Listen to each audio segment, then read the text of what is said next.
When Mother's Day means celebrating your mom, your wife, maybe even your daughter as a new mom, trust 1-800-Flowers to help you celebrate every important woman in your life. With double blooms from 1-800-Flowers, order 1 dozen roses and get another dozen for free.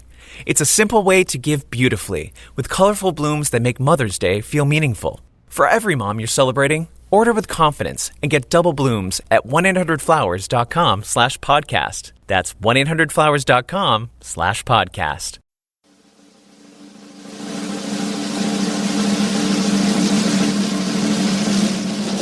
Welcome to the Swift Half, your weekly session of chat from the UK OCR and adventure running scene.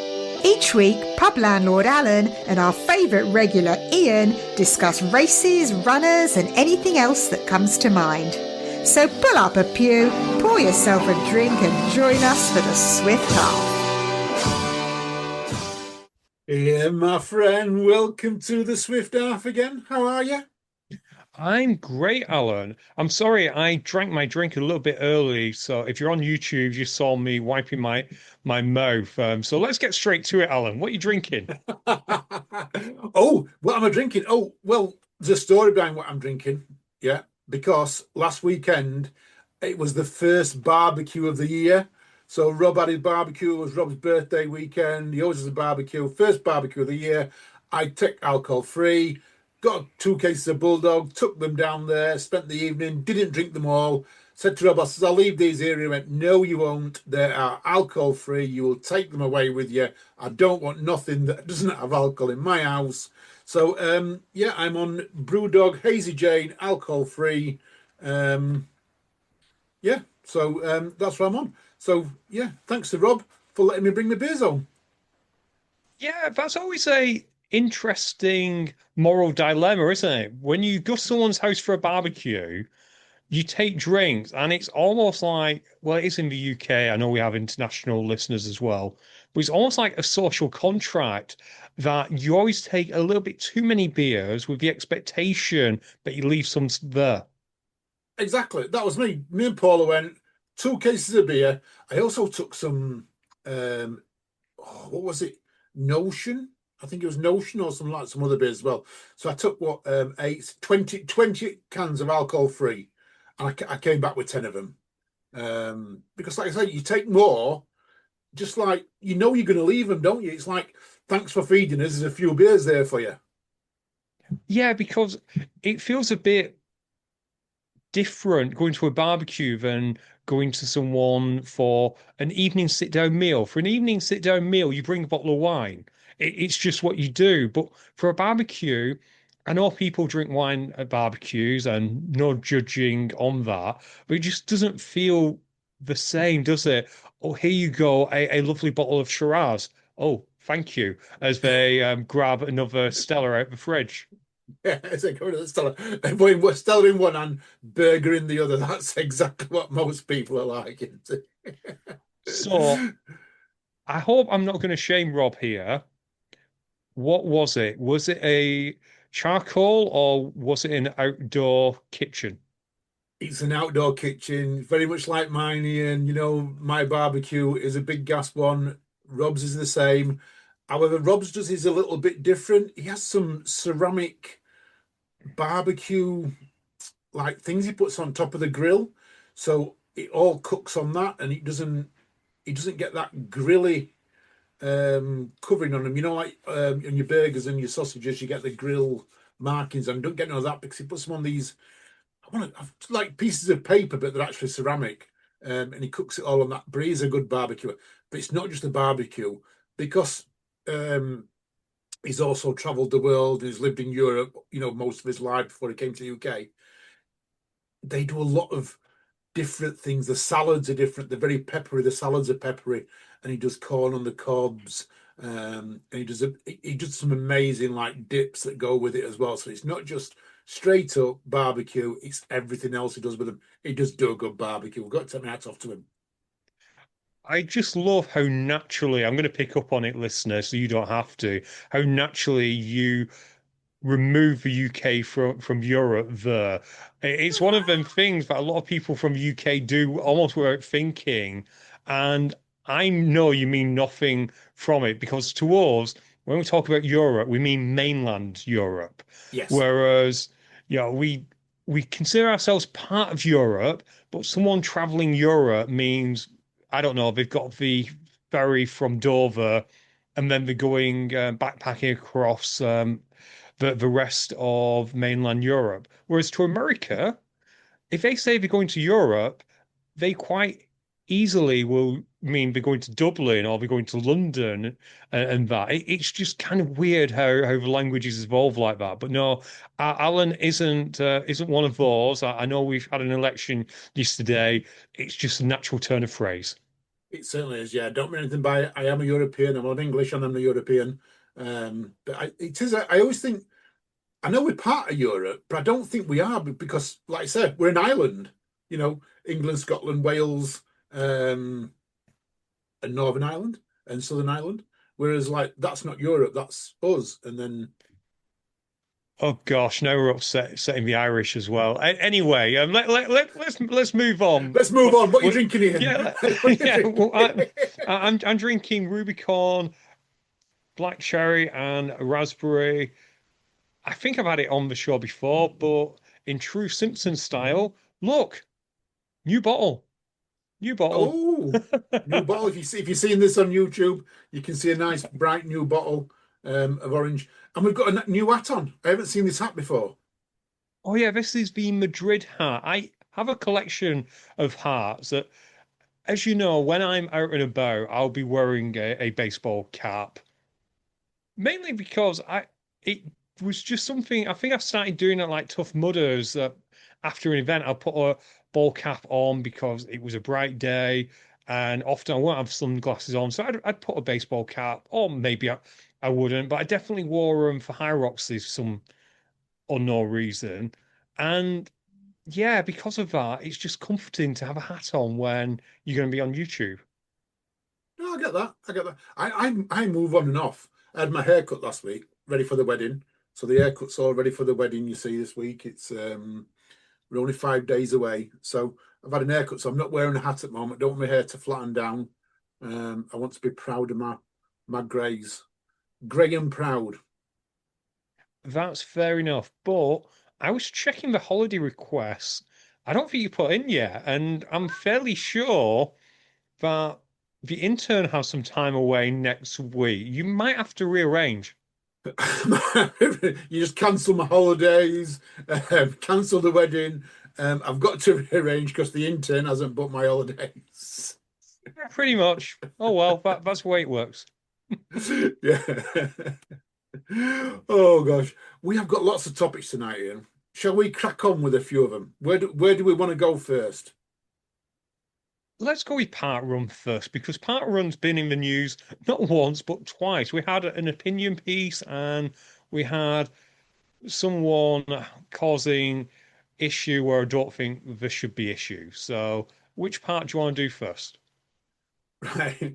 Let's talk about Birmingham Live, Kelly Ashmore, and she's sick and tired of people treating Parkrun like a race. So she's thinking of quitting. What do you reckon to this, Ian? I can see her point, but the article also feels like a little bit of a rage bait of creating us and them. Does that make any sense, Alan? It Because does. it's not like this has never happened before. We've always had the people who treat part run like a race, always the ones who are trying to get the PBs. It's kind of disappeared a little bit because part run has, as far as I'm aware, they don't celebrate records like they used to, possibly due to reasons we'll come to in the next topic, but they don't really celebrate it. But you still get the same people who will occasionally come and race. I think a lot of it is often you get people who come to part run and try not to be a gatekeeper, but it'd be their first and second. And because of the kind of people they are naturally competitive. The idea of someone just coming to part run to jog around with the mates and then get a cup of coffee and a cake after, it's just alien. Yeah. It is.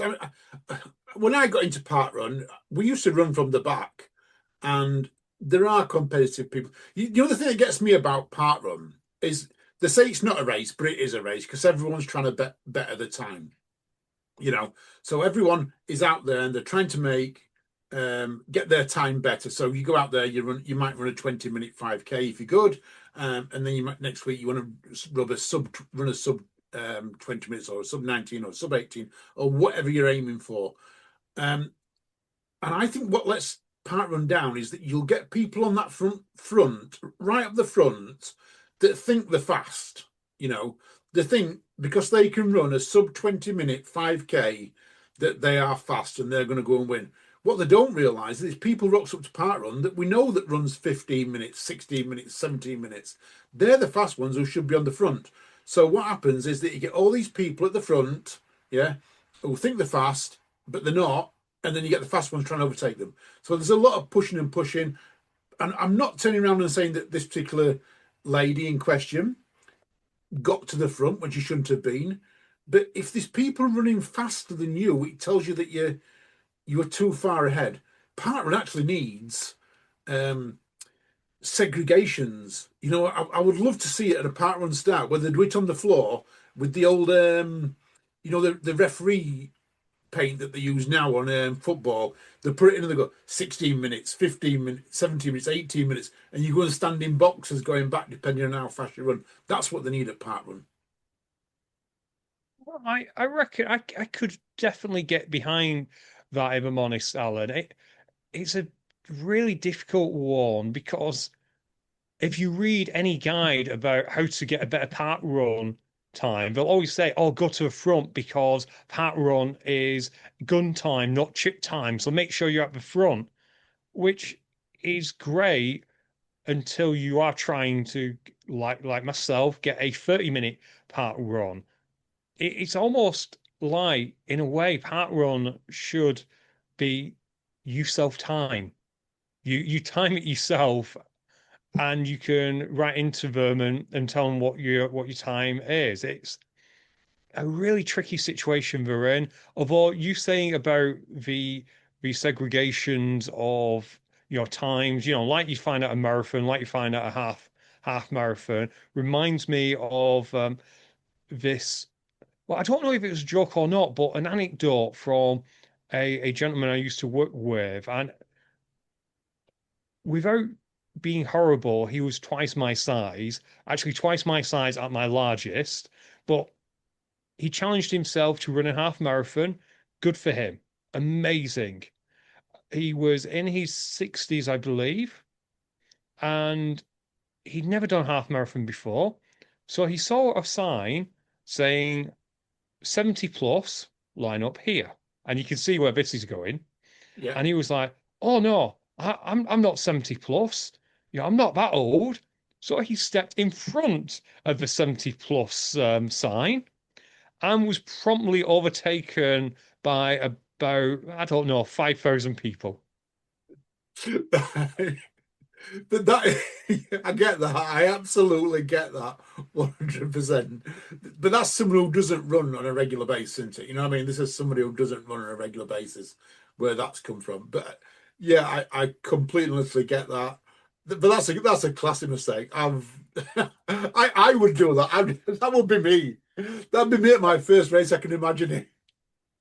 Yeah, because someone like me, in my sprightly mid-20s, honestly, listener, I'd see that and I'd absolutely assume it was time. But if you are in your 60s, why wouldn't you think, oh, it's about age? Too right. You're quite right. You would. By the way, Ian, people can now see you. Now we're on YouTube, so you can't get away with the 20s. You got to go 30s now, Ian, to make it realistic. Okay, late 20s. Let's go late 20s. late 20s, but can remember the 1990s somehow. I like the late 20s. I can remember the 1990s. I remember the 70s. Oh gosh, I've got to stop now. Right, let's talk about the other one. And we've always got to be careful with this because it's a hot topic. But we have to say Sharon Davis is allegedly threatening to sue Parkrun, according to the press. According to the Yeah, press, this was on Yahoo. I think it's been on other things as well. She's threatening to sue Parkrun because they still allow self-determination for athletes who are trans. So at Parkrun, you can still just choose your gender, and she's mad because that means that people who she considers have registered in the quote unquote wrong gender, and you can see from the quote unquote where I possibly sit on this, they can then get records, etc. And this kind of goes back to what we were just saying, Alan. It's you versus you. Records shouldn't really matter in a park run. It's a free event. Go enjoy it. If you want to declare as your preferred gender or your preferred category, go for it. I'm currently the worst 21 to 24-year-old at my local park run because I self-declared at the age I feel. that's quite right, quite right.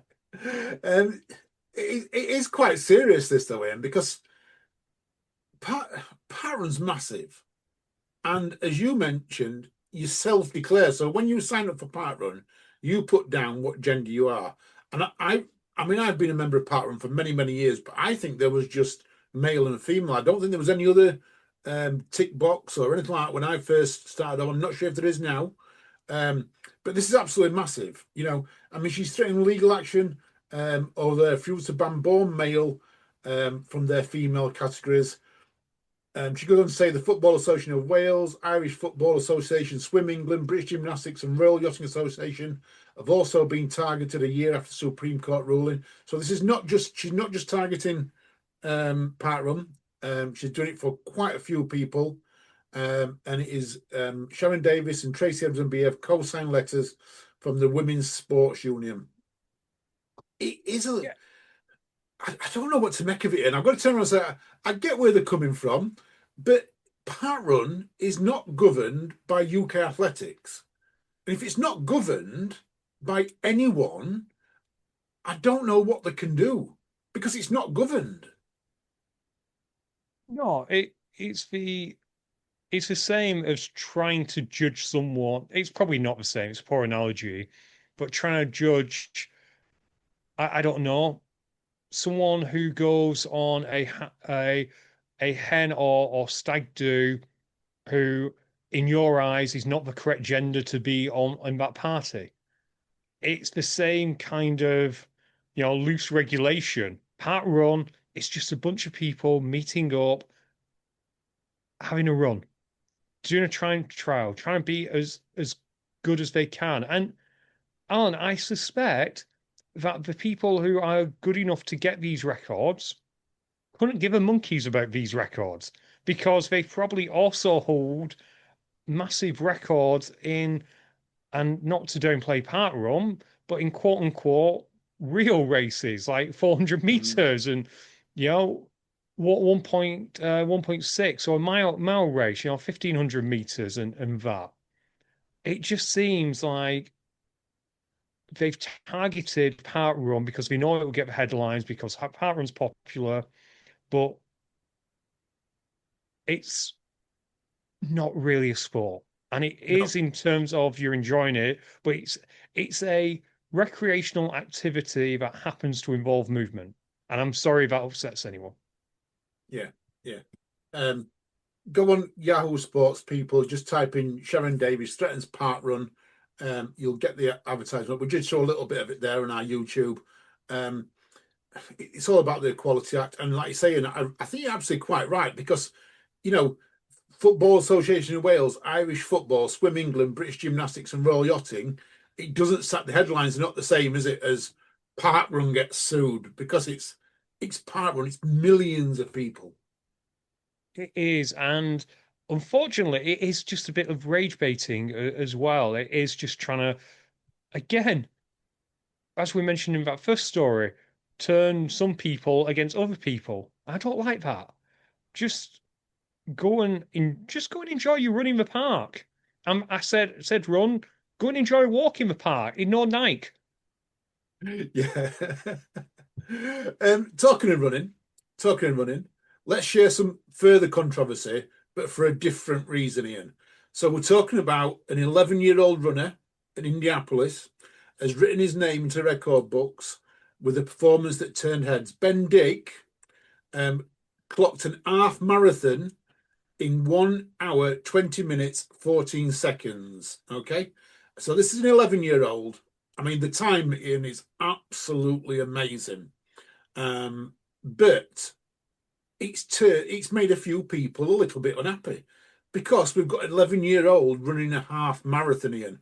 British athletics don't agree with it. English athletics don't agree with it. You know, no one agrees with this age group running half marathon. What's your thoughts on this, Ian? Oh, we're just going from one controversial topic to another today.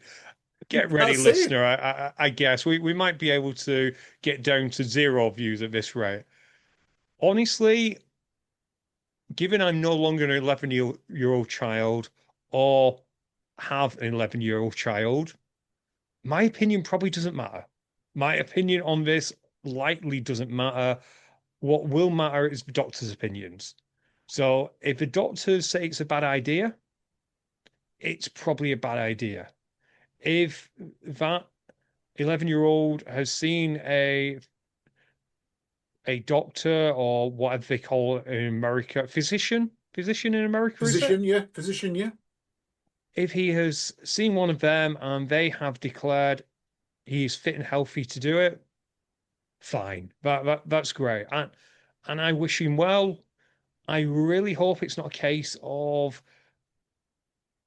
he's not seen a doctor or his parents have been like, oh yeah, that's fine. Look, I do apparently have an opinion, even though I said my opinion doesn't matter. But yeah, I hope it's not a case of what we call helicopter parenting because they know he's fast and they want to get the headlines and that. I hope there are adequate protections in place for him. And yes, I think for the vast majority of 11-year-olds, you probably just need to follow the science, whatever the science may tell us. But don't forget, science is always evolving. Not long ago, we wouldn't allow women to do marathons because we believed they'd never be able to bear children. Yeah, I actually read an article on that not long since, and you're quite right. That was about 35, 40 years ago, I think, something like that. That they wouldn't allow females, and I think I can't remember her name now. People can shout me out, but my memory's going as I'm getting older. But it was a woman in America who actually just joined into a run, registered under a name, and she got a name like a man's name, and she ran, but the people were trying to pull her off course and everything, and she just tried to run, which is, yeah, things change. I think at the moment, like you say, Ian, my thought process is the young lad wants to run. His parents might want him to run as well. You know, his dad ran with him for first 7 miles. It's grabbing headlines. In the UK, it won't be allowed. In America, we have different rules and different regulations than we do over here. If they allow it, they allow it. Who are we to say? But yeah, I mean, well done to him. I mean, the time is absolutely phenomenal. 1 hour, 20 minutes for a half marathon, absolutely phenomenal. But for any age group, never mind an 11-year-old. And again, I go back to follow the science. Hopefully, this particular lad has been seen by a physician who has declared that it's safe for him because, of course, we know the current science is it can cause issues, particularly if you've not yet gone through a growth spurt or your bones are growing, it can cause damage. So hopefully he's been seen and everything's fine. I kind of hope it doesn't start a trend of parents getting their younger kids to run further and further to try and grab some headlines. I really hope it doesn't start that trend. Too right, too right. Well, we're talking about the difference between America and the UK. Let's touch on something that's not even on our topic list, but it came out this week. The orphan tent at World's Toughest Mudder. We are once again seeing controversy over this. So if people remember, it was all going to be done with British Obstacle Sports and some of their volunteers were going to do it. However, as it is in the UK, we wanted it all to be legal and a binding. So we're asking people who are going to use it to sign forms, and then people didn't like that. So it was taken back over by an American lady who was going to run it. She's run it several times before, but she was actually going to run World's Toughest Mudder. And now they are short of volunteers, Ian, because British Obstacle Sports volunteers have pulled out. They're going to run their own tent with their own runners. Thank you very much, because I'm joining in that tent as well. So a big thank you to those guys for letting me join them. And that, I'm not going to ask you what you think, Ian, but I'm just letting our listeners know about it. If you're not racing at World's Toughest Mudder and you want to go, there is an orphan tent. They are looking for volunteers. It'd be great if there were one. So yeah, please reach out. Go onto Tough Mudder Legionnaires website. I think it's Legionnaires Facebook page, and message them. But while we're on Tough Mudder, let's talk a bit about Tough Mudder, because lots of news coming out of Tough Mudder this weekend. Where do you want to go to first? Yeah, I will just say one thing on the orphan tent drama. It's just sad sometimes that people can't get out of their own way, if that makes sense. In that, it's a shame when egos get in the way of good things happening. And yeah, it is a bit of a shame. However, orphan tent is just a name. It is just a name. I am sure there are going to be plenty, like you say, Alan, you have joined up with people who are gonna look after you. I am sure that the people that you have joined up with will happily take on others who want to join. And I'm sure there's going to be lots of other tents. So if you are coming to World's Toughest Mudder and you don't have anyone to crew for you, reach out to me, reach out to Alan. We'll find someone for you. Or we'll try. We'll point you in the right direction. We offer no guarantees, but we'll try. But yeah, I think where probably some the orphan tent is, it's just a name. What's important is the people helping the mudders, and I think that perhaps got lost somewhere along the way, and it's a shame. But yeah, it doesn't mean that people who are in the UK without any help won't get help on the night. So, fair play to everyone who's willing to help. But yeah, moving on to Tough Mudder news. Let's stay in the not so great news. Let's talk about season pass perks, because Alan, I think this is a storm in the teacup, because I know you're impacted by this, but do you want to set the table? Yes, so it's come to light, and it's on Zendesk. So if you're on YouTube, we'll fetch Zendesk up for you. So Zendesk 26 season tough perks. If you go down to the perks, entry to all 26 UK 15k and 5k events. But there's a couple of caveats on it. They're only valid, so up to 5k buddy passes worth £69 each are only valid if you purchased your pass before December 31st, 2025. Same as your spectator tickets, only valid for passes purchased before December 31st. So this is where the controversies kicked in, Ian, because a lot of people didn't buy it pre-Christmas, and it impacts me because, as you know, I've got a Tough Mudder tattoo, so I've got a lifetime season pass. I did mutilate my body, spent hundreds of pounds, well, £100, mutilating my body, in quite a big tattoo. It's got to be a certain size. I think it's 12 inch by 12 inch. I've got it on my thigh, halfway around my leg, so that I could go to all Tough Mudders that I ever wanted to on a lifetime season pass. But we don't get our passes until the new year kicks in. So we're never ever going to get these, according to Zendesk. I haven't actually tried one. I know last year I got spectator tickets, but I haven't tried this year, Ian. But it does bring it all out. Why don't they offer it post December 31st? Why don't they offer it right up until the first race of the season? I don't get it, Ian. Or more accurately, why don't we post this on the website, the Instagram, or anywhere where else? Yeah, I said Stormy and Teacoat. I was being a bit sarcastic. Although, Alan, it's all your fault. Did you not know that the Zendesk is where you need to go whenever it comes to Tough Mudder news? Not the 2,000 emails you get sent every single day, not the Instagram account which posts 5 to 6 to 7 posts a day, not the Facebook, not the Facebook groups. No, it's the Zendesk. You know what's technically an internal thing for Tough Mudder. But it's not just any Zendesk, Ian. As we learned when we were looking for this, it's actually Tough Mudder UK Zendesk, because there's an American one that doesn't have the same rules on here. Yeah, honestly, it just feels like a mess. And when it comes to things like spectator tickets, I read there that you can't actually pre-book them. You have to turn up and go to the info desk to pick them up.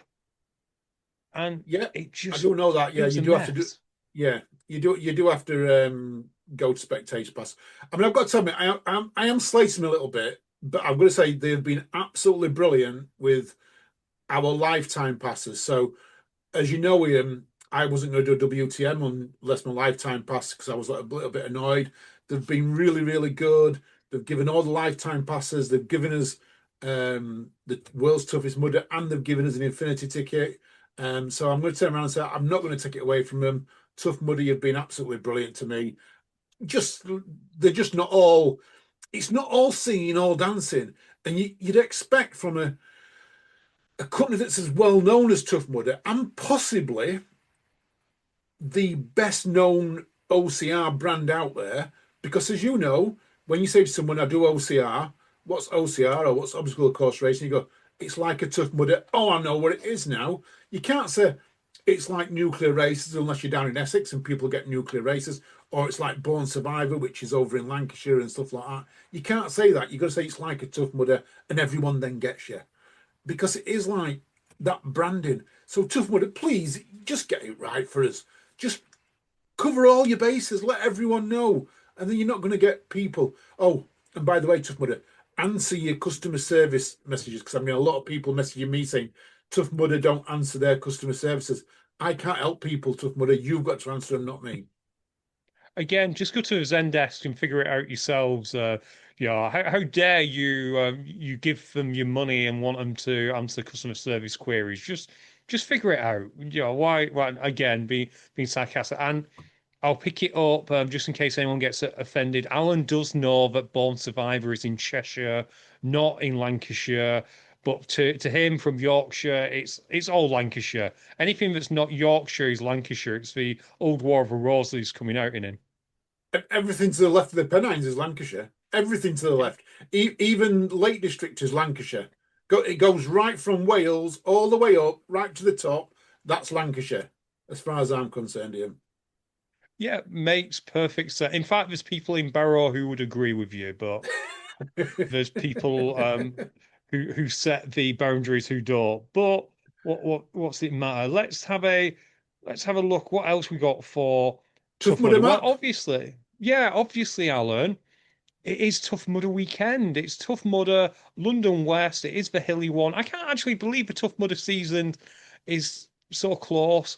I'm not going to be there. I'm going to be at Deadly Dozen. They've got a Macclesfield event, so that's where I'm going to be. You've apparently got something on next week. You've not mentioned it at all, so that's why you're not there. But what do we think of the map? Um, I had a quick look at it. Augustus Gloop's back. Yeah, we look at Augustus Gloop. It's absolutely back. We've got Funky Monkey, Sack Up Block Ness, Arctic Enemy. It looks like a regular Tough Mudder, and I'm going to turn around and say, but it has got the big obstacles. Whatever we talked about, it's got the big obstacles there. I mean, if you're doing 5K, I mean, this is what I like. If you're doing 5K, I don't know what I'd want to do here, Ian, because you're going to get Lumberjack Hero Wars, Twinkle Toes, Devil's Beard, box standard one. And then you're going to get to the Skid Marked, Arctic Enemy, Kiss of Mud, Stairway to Heaven, Killer Gorilla, Hanging Tough, Everest, Mudhorn, Electro Shop. The only big ones you're missing out there is maybe, you're going to miss out 3 big ones. Augustus Gloop, Funky Monkey, and Loch Ness Monster. Maybe that's why they're putting them three big ones in there. I don't know. I like it, and I've got to turn and say, but everyone knows at London West when you do the 15K, it's a lot more running into. You know, what I mean, and that might sound a little bit silly when you think 5K to 15K, but in the 5K you have got what we got 1, 2, 3, 4, 5, 6, 7, 8. So we've got 12 obstacles on 5K and only 9 more on the 15. That bit doesn't feel right to me, Ian. No, I can see your point. And looking at the map, and you might not be able to do this, but looking at the map, it does look like the 5K goes right close to Loch Ness Monster. It comes out the forest and meets up with the 15K at that point.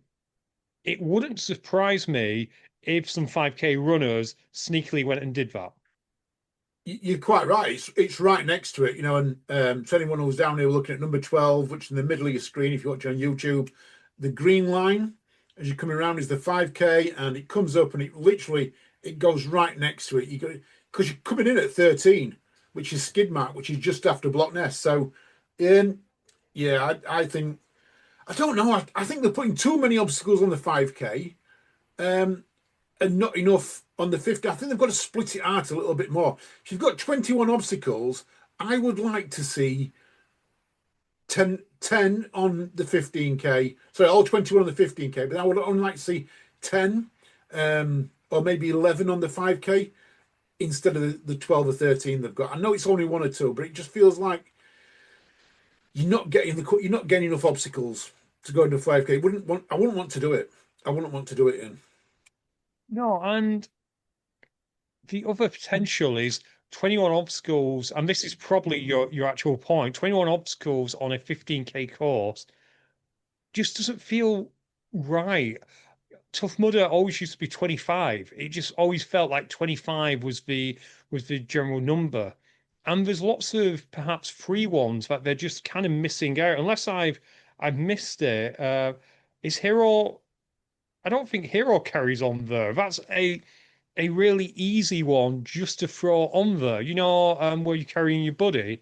I Yeah. know people would argue whether that's a real obstacle or not, but that's not there. You're missing things like, to the best of my knowledge, bail bonds. You know, just put some hay bales. You don't need a lot of staff, maybe one staff member watching so no one falls over it. It does seem like, unfortunately, there's a little bit of cutbacks going on, which I guess it's the economy. But on the other hand, the ticket price is still the same. Yeah, yeah. No mud mile though, Ian. No mud mile on No, this.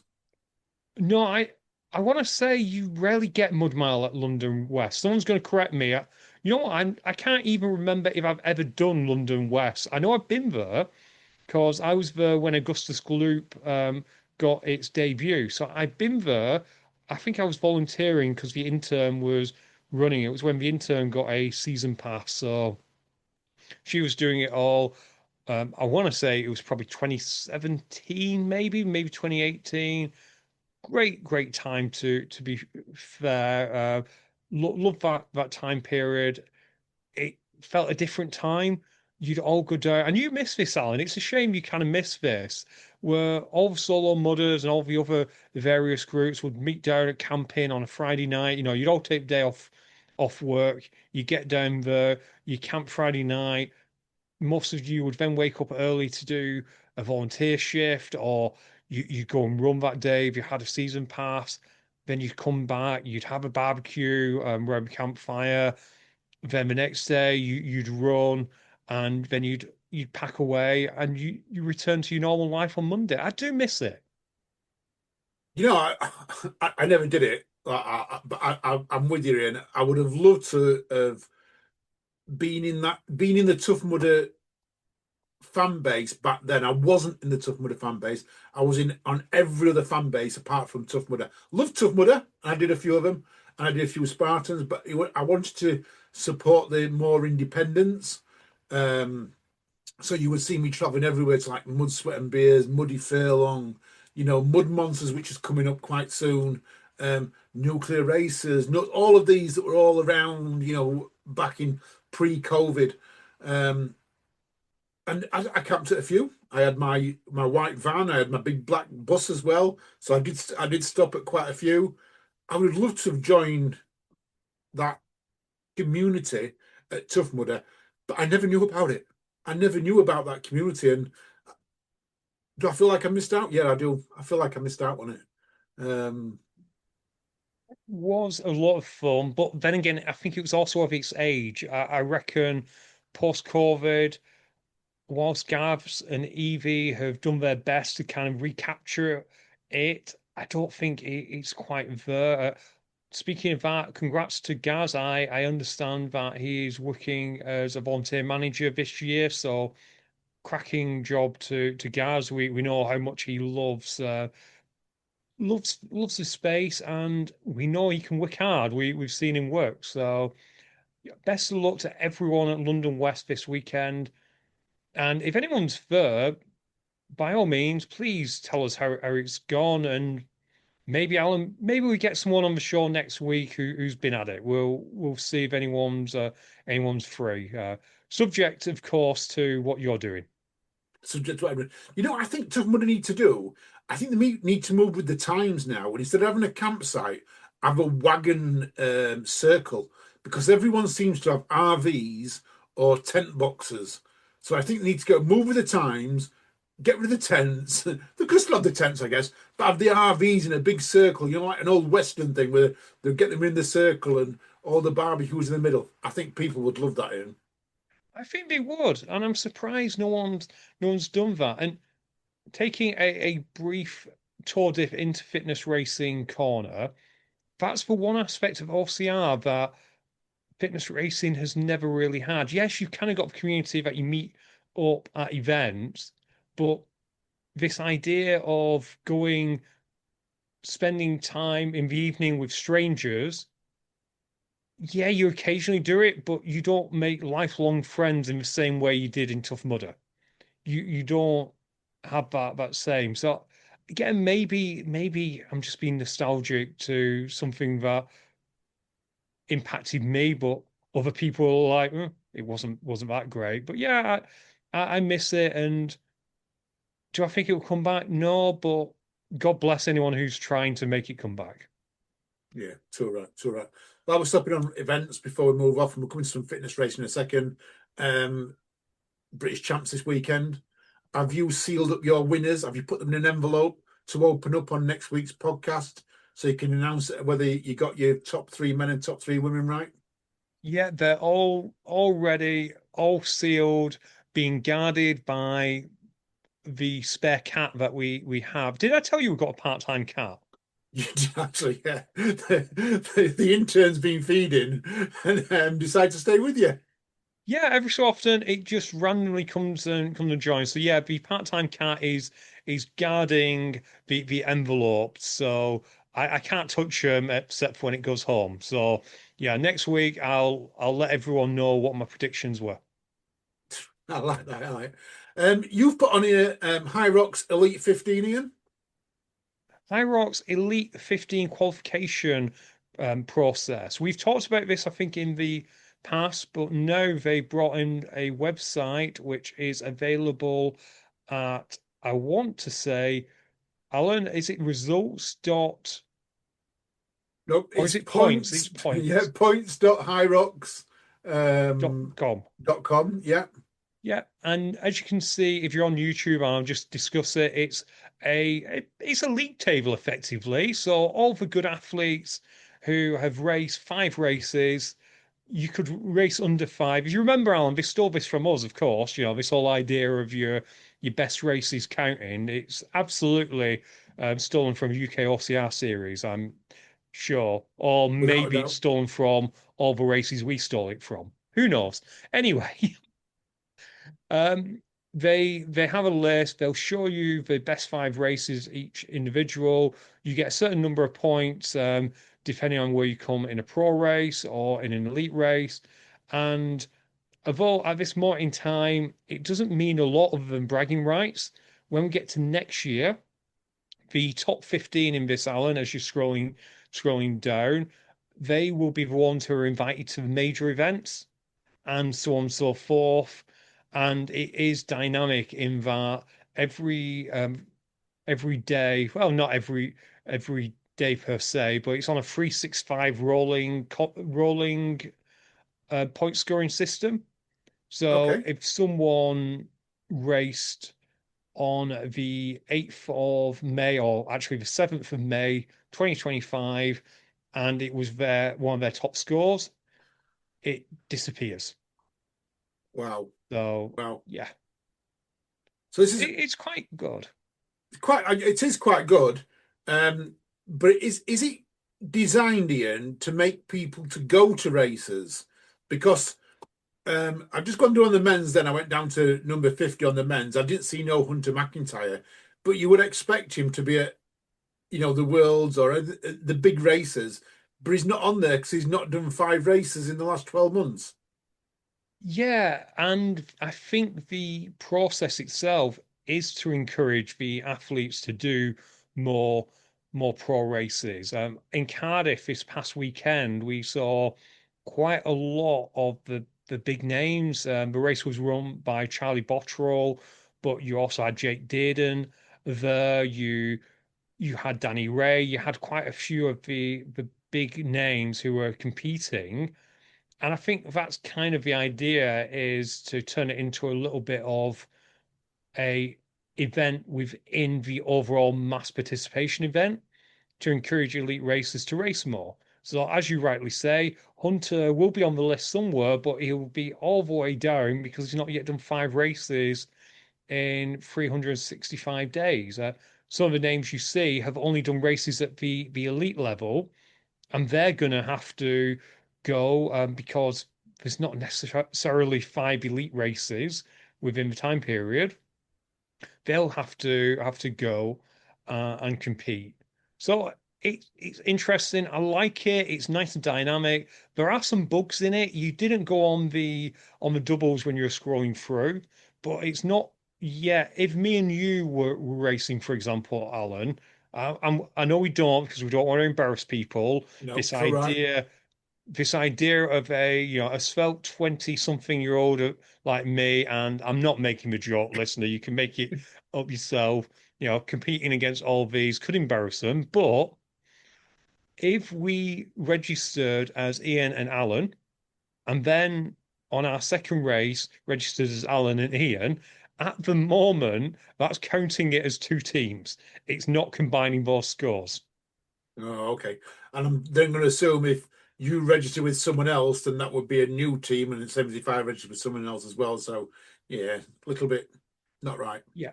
At the moment, Lauren Weeks is at number 1 and 2 with two different partners. That's actually quite funny. That is actually quite funny.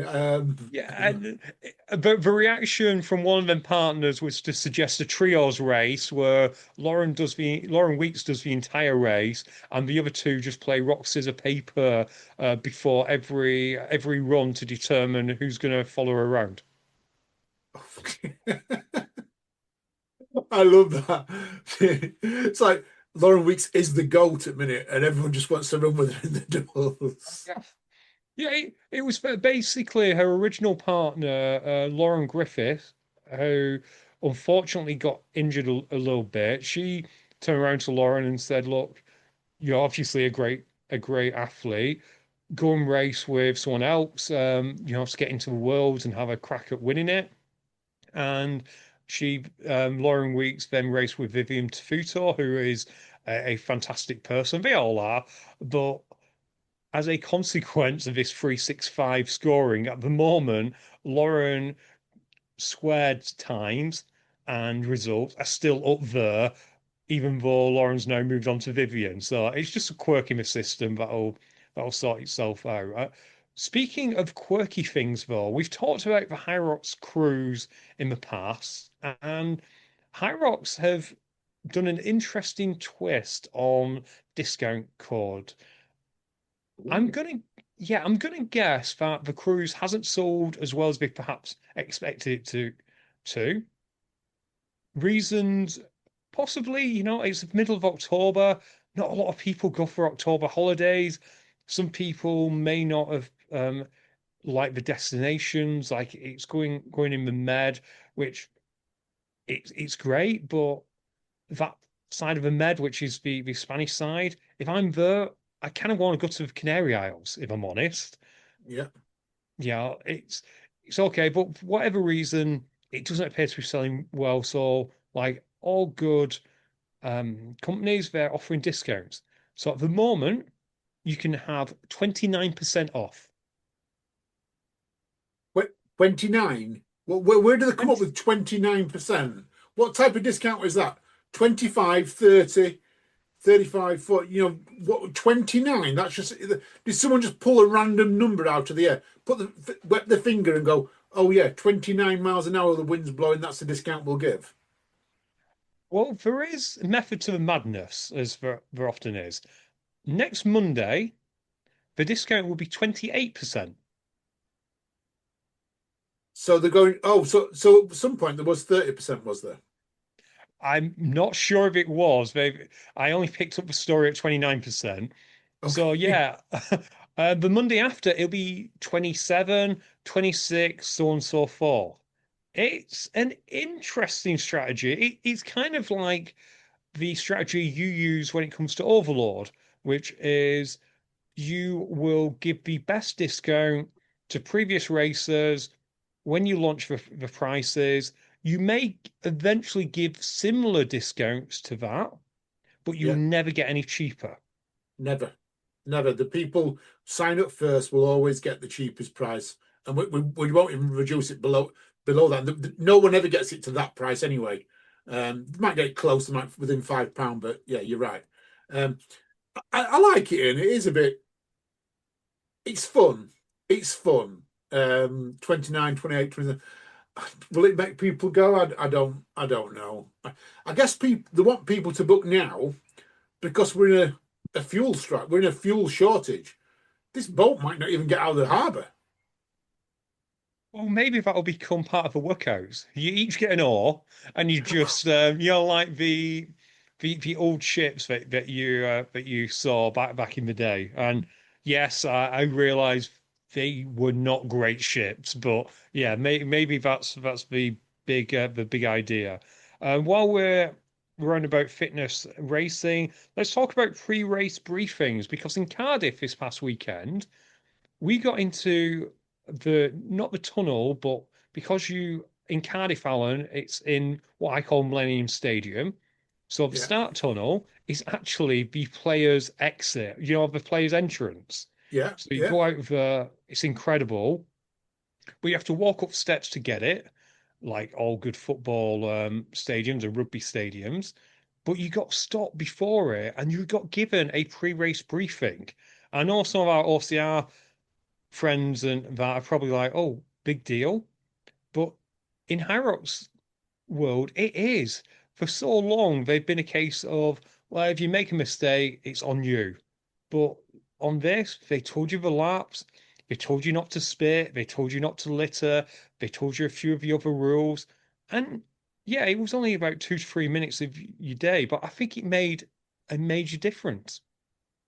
like Ian. No, like that. Just a reminder of the rules and that people who've not read them all. As we know, people have been DQ'd or had time penalties for littering and spitting and things like that, and missing laps. You get DQ'd and everything else. So, like it, I do like it. It's I guess the right way to go, just to remind people.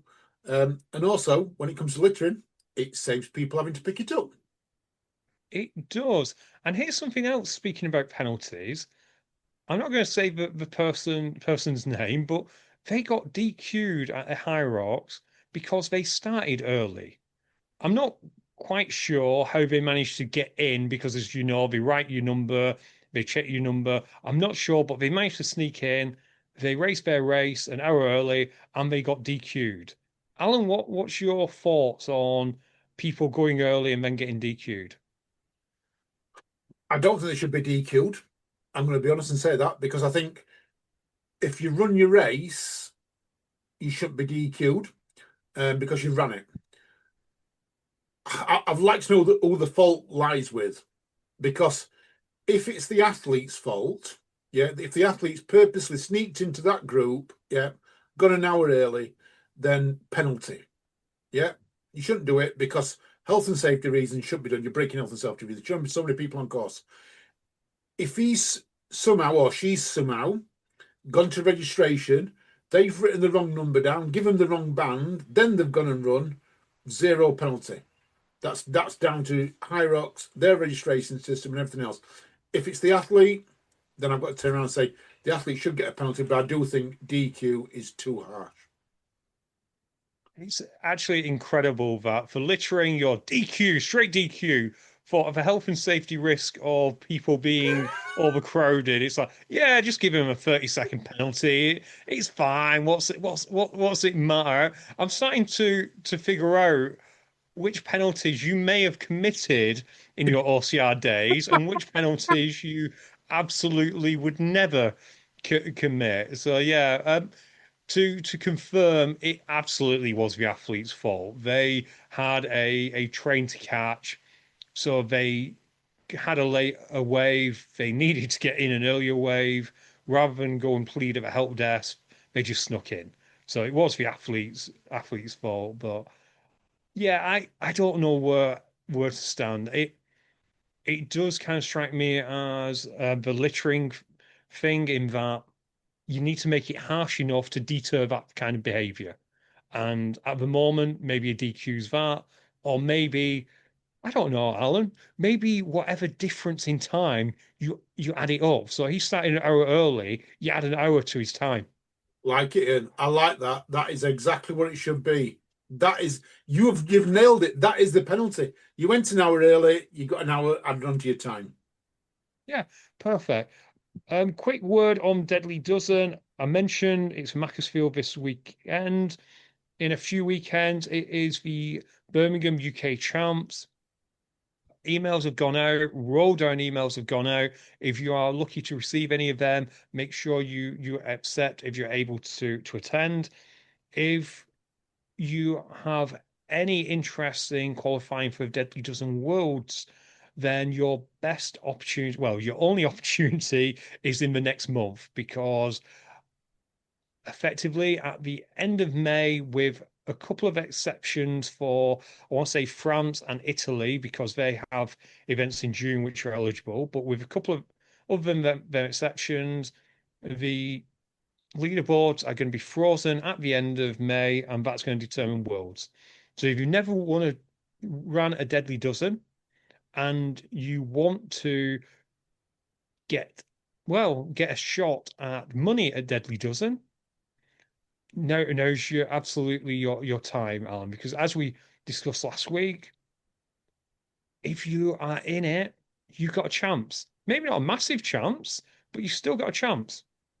Top athletes should definitely be in it. Whatever top athletes are, that anyone who's any decent at fitness racing should be in Deadly Dozen and going for champs, because the prize money is absolutely phenomenal.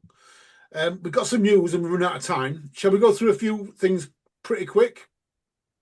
Yeah, let's let's give a massive shout out to Scotty Barker, Luke. I can never say his surname, so I'm going to let you, and Jesse as well, for burpees for Jack. How amazing was this, Alan? 12 hours of chest to floor burpees. They've almost hit their target as we're recording this, which probably dates when this is recorded by the way. Yeah, listeners are gonna work out we recorded this one earlier, but at the time of recording, they'd almost hit their target of 4.5K. I'm sure Alan will drop the link in the show notes, and if you're able to give anything to help them hit their target, please do. Yes, Alan? Without a doubt, without a doubt. So we've got that. We've got a record number of people enter the ballot, and we've also got by ballot I mean London Marathon ballot. Probably don't need to talk a lot about that, other than it probably means I'm not racing again next year. We've also got extended registration deadline to the 7th of May, which is rubbish when this is coming out on the 8th of May. So if you missed it, you missed it. Oh well. So I'll put it out for our Patreons. So it's quite right. So it's the OCREC, World Obstacle, the Federation International Sports Obstacles in Oran, Spain. They've extended their deadline till May 7th. So if you listen to this as a Patreon, because you know you can all go back in time, all your Patreons, it's on there. Or going into the future, or who knows? I'm not actually sure what special powers our patrons have anymore. We had a tragedy in the Corcafauna 250. This is always sad to see this happen at ultra running. Just be careful if you're gonna undertake something like this, Alan. It's always sad to see. It certainly is. It certainly is. Little bit of rat race news. Rat race. We've talked about the Dirty Dozen before. They are the Rat Race Adventures, which is going to be on the 15th of August. Entries are open on from the 9th of May at 9 a.m. So if you want to go back a bit nostalgic and you want to go and do a lot of the Rat Race events, only 500 spaces available. Get out there. You can run 1, 2, or 5 laps. 5 laps is going to be the equivalent of a dirty weekendian. I'm liking it. There's a special family-friendly 1.5-mile circuit as well for people who don't want to go the full distance. They've got everything. I think it's absolutely amazing. They're bringing Rat Race Dirty Weekend back in a smaller format for people to go. They've got zip wires. They've also got axe throwing. They've got so much going off down there, which is absolutely amazing. So if you're interested on that, Rat Race Adventures. And then the BBC, Ian, ran a news article this week on the Malden Mud Run. Have you seen this? Yeah, it's incredible that this young lad he won it with no prep, which leads me to one conclusion. What's your conclusion? That you did not know that this race was going to happen because otherwise this would have been your second podium to go alongside your wolf run. That's right. That's right. So if anyone doesn't know what the Malden Mud Run is, it's only a 440-meter stretch of river, and you have to get from one side to the other, basically. So you walk, you crawl, everything else. I've actually done this. As part of Always with a Smile, which was Joel Hicks's charity, and I think he's done it every year for years and years. But yeah, it's just a really, really good bit of fun getting from one end to the other. The picture, if you're on YouTube, the picture you can see, he's actually got his shirt on, and he's not even mucky. The guy's not even mucky. The young lad is not even mucky, which John Matthews, I don't know how you've done it, because when I did it, I was absolutely filthy, Ian. Absolutely filthy. I tell you who would love it, Gary Judd. Gary Judd would love it because he loves all mud. Everything mud he loves. Yeah, if you're out there, Gary, book this in for 2027. And that's for the future. For right now, I do want to give a quick shout out to the Be Your Own Motivation podcast by Tanya Tees. We'll share this probably in the pub if I remember to, and we'll probably share it in the notes. Me in my persona as host Ian, not regular Ian, but my persona as host Ian went over to that. It's not really talking too much about OCR, not really talking too much about fitness racing. It's actually talking about me, which I will admit, Alan, was a little bit uncomfortable in places. Tanya did a great job of finding my origin story, finding my why. You make multiple cameos in it, not physically, you weren't there, but you do get a mention. So there is a little bit of an origin story of how the podcast got going, how we moved on to fitness racing and all of that. So if you have any interest whatsoever, so all three of you go and have a listen to that. Tanya did a great job. We actually do have a part two, Alan. We stopped recording that, and then we had a chinwag about fitness racing, and Tanya's currently working on that. Although by that time I was exhausted. I recorded it last Friday. Just after we'd finished recording, I went straight into that, recorded that. So I was a little bit tired. So the second part, we'll see how it comes out. It needs a little bit of open heart podcast surgery, shall we say?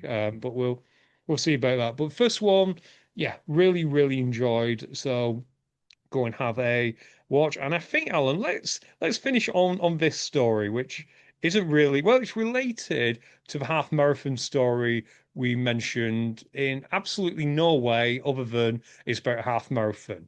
There's been a viral discussion on, well, you know how Iron Man got started, yeah? No, but maybe I'm sure Okay. someone decided they were going to race. A runner was going to race a swimmer, and a swimmer was going to race a cyclist. Something along those lines.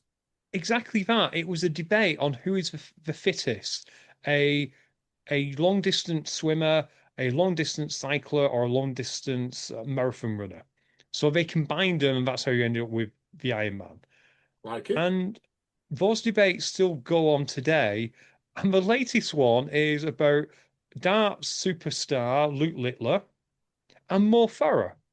And the question that was raised was who would win a half marathon if you had a dartboard at every mile and you had to hit a 501, so you had to check out effectively with as many darts as you can before moving on to the next mile. And people were saying more, people were saying Luke because they didn't think Mo was as good a darts player um, as anyone, so he'd just get stuck on the first mile. Alan, firstly, where do you sit on this debate? Oh, this is so tough.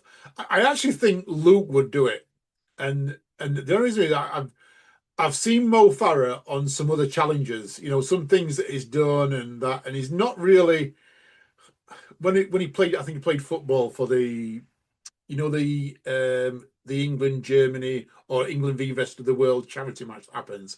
He played football and he wasn't great. He didn't seem to have the versatility to know what his left leg was doing and his right leg was doing, as well as his body. So I'm convinced he can't play darts. I'm going to be honest, convinced he can't play darts.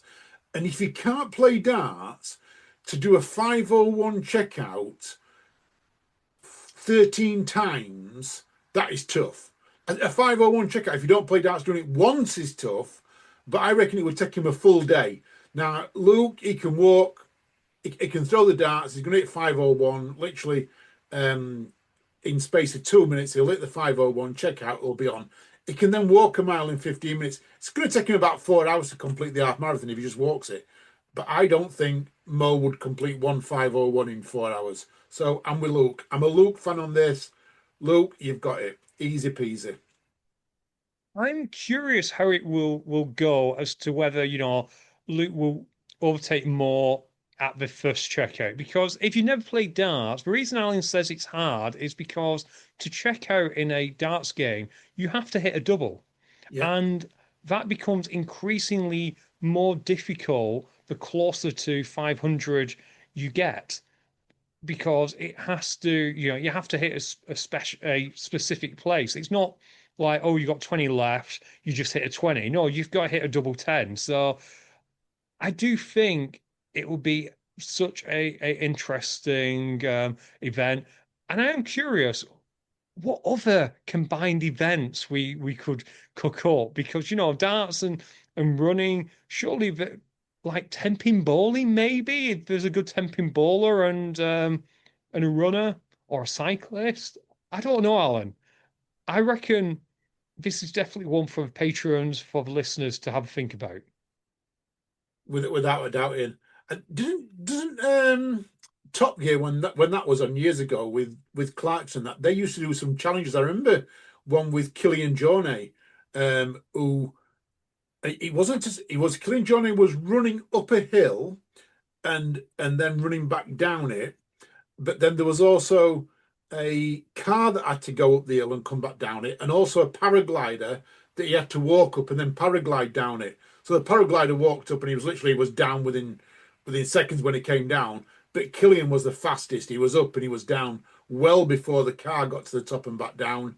But I think the difference was, I think the car had to go something like 25 or even 30 miles to get to the top of the hill, where Killian was, I think it was a 3-mile run up and a 3-mile run down.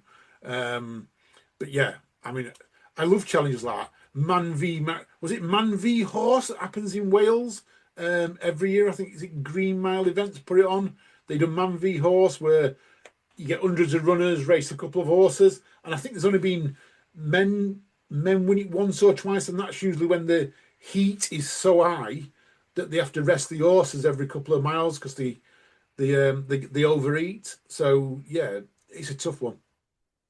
It really is, but I can't wait for this challenge. Alan, maybe we could think of something where me and you would be on level pegging. Yeah, I'm not sure quite what, because I don't think there's a way to do competitive, sarcastic comments, and that's probably the only thing I'm good at. So I'm not sure what, but if anyone can think of anything where we think me and Alan might be of equal pegging, that could be a lot of fun. That would actually be so good, that, wouldn't it? If it was something I didn't do that you do, and you're quite spelling, Ian spelling instantly. You and your education, you get spelling. I'm from Yorkshire. I can't even spell this right. You know what I mean? So yeah, that would be one. That could be one, or maybe like riddles or challenges or something like that. Oh yeah. Oh, secret race. Got to give a clue out. The answer was ice. If you listen to the secret race podcast, you want to know what the riddle was. The riddle was ice, by the way, the answer. Perfect. And now that we've closed that chapter, I'm going to say it's goodbye from me. And listeners, thank you for listening. Thank you for watching, if you've been watching. I hope you're enjoying what we're doing. We are seeing our numbers go up on YouTube, so thank you for that. If you're racing this weekend, absolutely go out there, smash it, whether you're doing it for fun at Tuckmudder or whether you are racing in the British Champs. Good luck to each and every one of you. Remember though, stay safe. Speak to you all soon. Bye.